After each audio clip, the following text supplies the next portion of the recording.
Hello বন্ধুরা, welcome back to my channel. তোমরা সবাই কেমন আছো? আশা করছি ভালো আছো। তো একটু দেরি হয়ে করে ফেলেছি আমি ক্যামেরাটা অন করতে। তো আজকে হচ্ছে আমাদের আমের আচার। আমের সিজনটাই শেষ হয়ে এলো। কাঁচা আমের মানে সারা বছর পাওয়া যায়, বাট অতটা ভালো হয় না।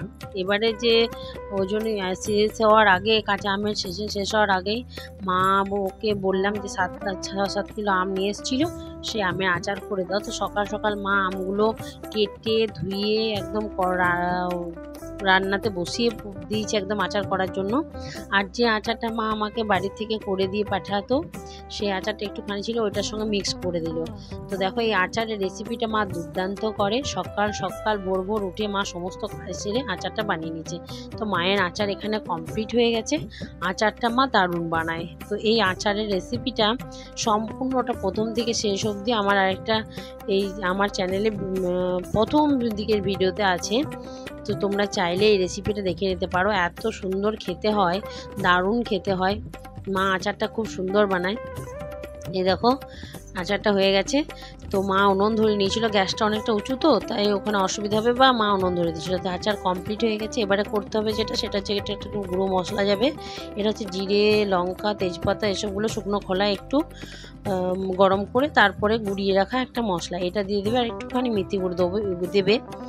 চলো, জানি না মা আর কি দেয়। তো এইটা হচ্ছে, এগুলো দিয়ে দেবে, ব্যাস, তাহলে মায়ের আচার কমপ্লিট। আর এবার যেটা করতে হবে, রোজ এটাকে রোদে দিতে হবে। আচারের টেস্ট কিন্তু রোদে দেওয়াতে দ্বিগুণ হয়ে যায়। তো রোদে দিয়ে এটা এখন রাখবো যতদিন যায়। আমার ছেলের এটা খুব পছন্দ, আমরাও খুব খাই, কিন্তু ছেলের একটু বেশিই পছন্দ করে ও দিদুনের হাতের আচার। তো এটা হয়ে গেছে। এবার মায়ে এটাকে রোদে দিয়ে ঠিক করে রাখবে। দেখছো, গুঁড়ো মশলাটা বেশি করে দিয়ে দিলে নাড়াচাড়া করে নেবে। ব্যাস, এই রেসিপিটা আমার ভিডিওতে আছে, তোমরা চাইলে গিয়ে দেখে আসতে পারো এই রেসিপিটা। তো এই দেখো, দিয়ে দিল। খুব সুন্দর দেখতে হয়েছে, খেতেও খুব সুন্দর হবে।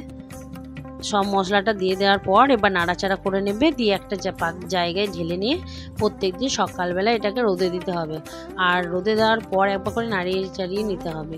এই আমের আচার তোমরা কে কে পছন্দ করো আমাকে জানিও। আমার তো বেশ ভালোই লাগে। অনেকে অনেক রকমভাবে করে, অনেকে তেঁতুল দেয়, অনেকে আদা দেয়। আমার আবার ওসবগুলো খুব একটা পছন্দ হয় না। আমার মা যেভাবে করে সেটাই আমার পছন্দ হয়। আসলে ছোট থেকে ওইভাবেই খেয়ে এসেছি, তো তাই ওইটাই আমাদের বেশি ভালো লাগে। আমার ছেলেও সেটাই পছন্দ করে। তো এখানে আচার হয়ে গেছে। এবার এটা নামিয়ে নেবে। আরও 2-1টা মশলা আছে, মা অ্যাড করে দিচ্ছে। ব্যাস, তেমন কিছু না। আজকের আমার মায়ের আচারটা যদি তোমাদের দেখতে ভালো লেগে থাকে, তাহলে অবশ্যই আমার চ্যানেলটাকে অনেক অনেক বেশি লাইক, কমেন্ট, শেয়ার, সাবস্ক্রাইব করবে। সাবস্ক্রাইব করে বেল আইকনটা অবশ্যই প্রেস করো। আর আমার সাথে থেকো, আমার চ্যানেলটাকে গ্রো করতে সাহায্য করো। আর যেটুকু ভুল ত্রুটি হবে সেটুকু একটু মার্জনা করে দিও। তো দেখো, আমাদের আচার রেডি হয়ে গেছে। এবার এটাকে নামানোর পালা। নামিয়ে পরে এটাকে কাল থেকে রোদে দিতে হবে। আজ এটা রোদে দেওয়ার কোনো ব্যাপার নেই, এটা ঠান্ডা হবে, কাল থেকে রোদে দিতে হবে। তো যদি আমার ভিডিওটা ভালো লেগে থাকে, আচারের রেসিপিটা ভালো লেগে থাকে, অবশ্যই চ্যানেলটাকে লাইক, কমেন্ট, শেয়ার, সাবস্ক্রাইব করে দেবে। সাবস্ক্রাইব করে বেল আইকনটা অবশ্যই প্রেস করো। টাটা বাই, ফিরে আসবো একটা অন্য ব্লগে। ভালো থেকো, সুস্থ থেকো।